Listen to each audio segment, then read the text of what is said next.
అందాల పోటీల విషయంలో మంత్రులు పాల్గొంటుండని నారాయణ గారు చేసిన స్టేట్మెంట్ అనేది ఒకసారి సరిచూసుకోవాల్సిన అవసరం ఉందని చెప్పి వారికి విజ్ఞప్తి చేస్తున్నాం. ఎందుకంటే శాఖాపరమైన సంబంధాలు ఉన్న మంత్రులు కానీ శాఖాధికారులు మాత్రమే ఆయా ఈవెంట్స్కు సంబంధించి పాల్గొనడం జరుగుతుంది. ఇప్పుడు రామప్ప దేవాలయం దగ్గర సందర్శన ఉందనుకోండి, కొండా సురేఖ గారు ఉండాల్సి వస్తుంది.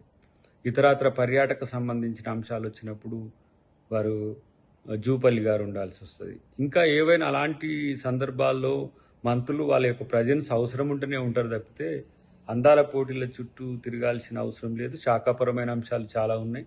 అటు సరస్వతి పుష్కరాలే కాకుండా ఇతరత్ర ఏవైతే ప్రభుత్వ కార్యక్రమాలు ఉన్నాయో వాటికి సంబంధించి పర్యవేక్షణలో ఉన్నారు. అటు ఒరిజినల్ సిటీలో జరిగిన విషాదం వైపు కొంతమంది మంత్రులు ఉంటున్న పరిస్థితిని గమనించాల్సిన అవసరం ఉంది.